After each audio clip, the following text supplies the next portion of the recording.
Hello guys and welcome to another matchup guide. As always, leave a like and let me know if you enjoy the content. Also, if you have any suggestion to improve the guide, let me know down here below in the comments.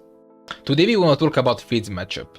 Fizz in Season 10 was a hard Katarina counter, and still today in Season 11 is a really tough opponent. In the 11.11 patch, Fizz has a 3% pick rate and a 8 tier in Diamond Plus. It's not a really present mid laner, you won't find him a lot, but it's still a hard matchup for Katarina, and also a lot of you guys requested it, so here we are.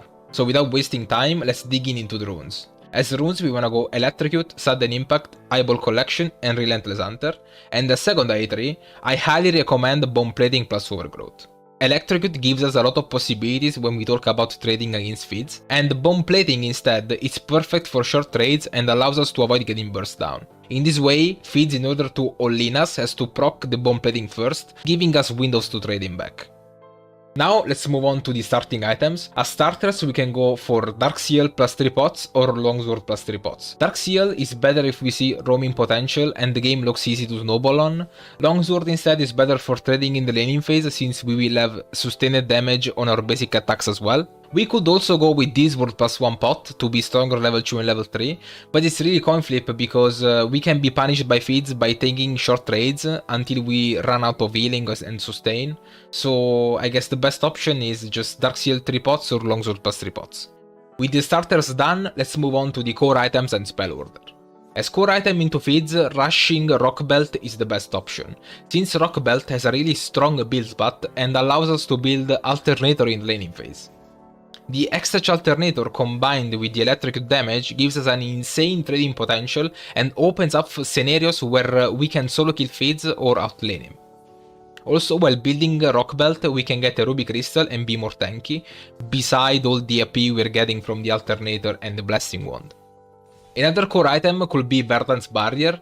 This item is basically a Seeker but with magic resist. So this is the best option only when the enemy comp has AP mid and AP jungle. With Verdant, we can be stronger in 2v2 scenarios, and we can avoid getting burst down from Fizz thanks to the stacking of magic resist.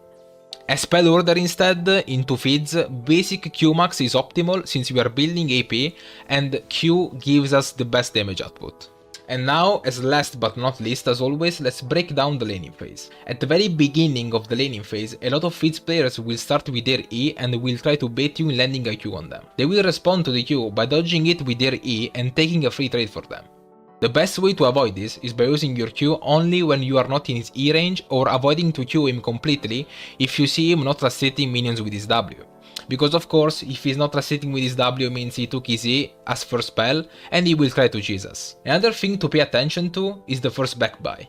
We wanna avoid backing when we don't have enough AP to buy. A good back for example is with the X-Touch Alternator closed. In this way trading Fizz will be way more easy thanks to the Alternator's bonus damage. And as always guys, the wave management is important. Never push for no reason unless we have to give priority to our jungler, and especially when Fizz is hitting level 6. Avoid letting Fizz freeze the wave under his tower. Since he has a huge kill pressure when he gets his ultimate, he can easily freeze the wave and zone us from the farm.